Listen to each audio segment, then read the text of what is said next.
Next question.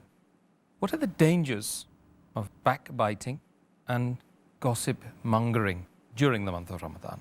One of the major sins in Islam, it is slandering and backbiting. And Allah says in the Quran in Surah Humazah, chapter number 104, verse number 1, Waylun likulli humazatin lumaza. Woe to every kind of backbiter and slanderer. That you have to woe to everyone who backbites and slanders. And Allah says in the Quran in Surah Hujuraat, chapter number 49, verse number 12, that avoid suspicion, because sometimes suspicion is a sin. Do not speak ill about anyone behind the back. Are you ready to eat the meat of your dead brother? And Allah continues and saying that, nay, you would abhor it. Here Allah gives the example that a person who backbites, it is as though he is eating his own brother. Now, eating the meat of your own brother is haram. And further it says, eating dead meat. Eating dead meat is also haram. So if you backbite, you're committing a double sin. Not only eating the meat of your brother, eating the flesh of your dead brother. So it is a very grave sin. And our beloved Prophet Muhammad said, it's mentioned in Saheeh Muslim, volume number 4, Hadith number 6265, where Prophet Muhammad asked the Sahabas that, do you know what is backbiting? They say that the Messenger of Allah knows the best.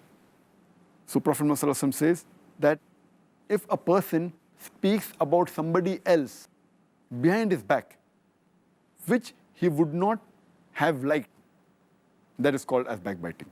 Speaking about somebody behind his back, which the person would not like, is called as backbiting. So one of the Sahaba, he asked that, O Prophet, what if the thing I have spoken is the truth, or the fault which I mentioned does exist in the person? So the Prophet said that if what you have spoken is the truth and the fault does exist, it is called as backbiting. Otherwise, it's called as slandering. So backbiting is a grave sin.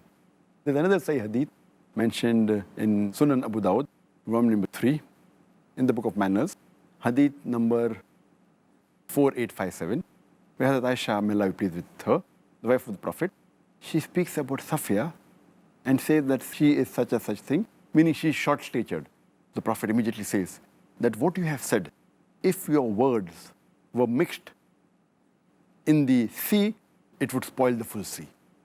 Further, it's mentioned in Sunan Abu Dawud, volume number 3, in the book of Manners, Hadith number 4860, where it's mentioned, Anas, may Allah be pleased with him, he says that Prophet Muhammad said, when he was taken up to heaven, that he saw some people whose nails were made of copper, and they were scratching their faces and their breast. And when he asked that, who are these people? So the reply was, these are the people who backbited, indicating that backbiting is a grave sin. And it is one of the major sins which people should abstain from. And many of us, they do it unknowingly, not realizing that it's a grave sin. We should abstain from it.